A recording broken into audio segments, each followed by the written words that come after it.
All right, we've got RTI installed, we enabled it, we restarted the server, and we're collecting RTI information. Now we want to be able to post those metrics back to the JON server. We'll do that by installing the JON plugins. I've downloaded the RTI plugins, the agent and the server plugin, to my laptop, and I'm going to install that in my local JON or RHQ installation. I've logged into RHQ in this case with administrator privileges because I'm adding plugins. This is the normal dashboard you get. I'm going to switch to the administration tab and then to the server plugins page because that's what I'm going to install first. So first thing I do is upload, in this case, the server plugin. I'm going to upload that file to the server. Okay, it's up there.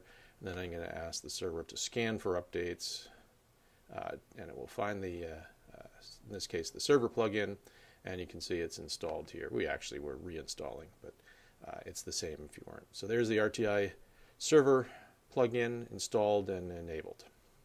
We're ready for the agent plugin. The first step is to, again, to upload it to the JON server. Okay, again, through the same process, we choose it, we upload it,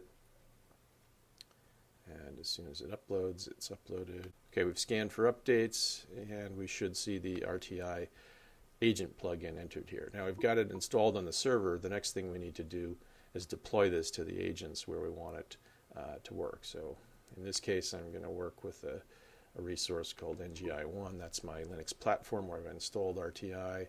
So I switch to NGI1 here, find the RHQ agent, and then I'm going to select one of the operations. In this case, I'm going to update all plugins, which will push out any changed plugins to the JON agent from the JON server. All right, we've scheduled that operation, and refresh, and it finished successfully. And now what we can do here is we can do another operation, get info on all plugins, and just verify that the agent got our plugin downloaded. All right, the operation finished. We'll take a look at the results. Here's the list. If we scroll through, we should be able to find the RTI agent. There it is. The version we just downloaded is there. Okay, the plugins are installed in the JON server and pushed out to the JON agents, and now what we need to do is discover the RTI resources in the JON server so it can start requesting metrics from them. Normally JON and RHQ do a discovery every 15 minutes. If we don't want to wait that long, we can force one to happen here. And so what we'll do is we'll choose the platform node. We're going to perform an operation here. We'll do a manual auto discovery.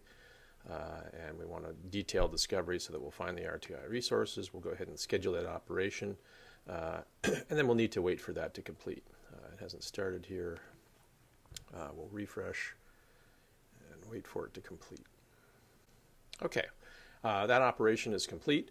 Now what we need to do is click again on the inventory tab, and if we go to the discovery queue, we'll see that here on that node NGI1 we've discovered some new resources. In this case, I'm interested in the RTI Enterprise resource, and that's what I want to import, so I'll select it, import that resource.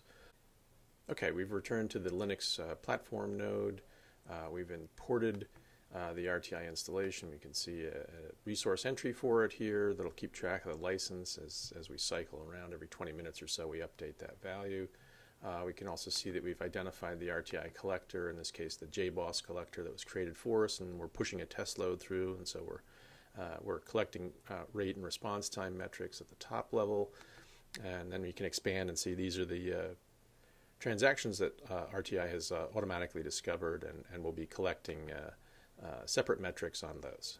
So we've got RTI installed, we restarted JBoss, we installed the JON plugins to connect it, and we've imported the RTI resources, and now we're starting to get the metrics.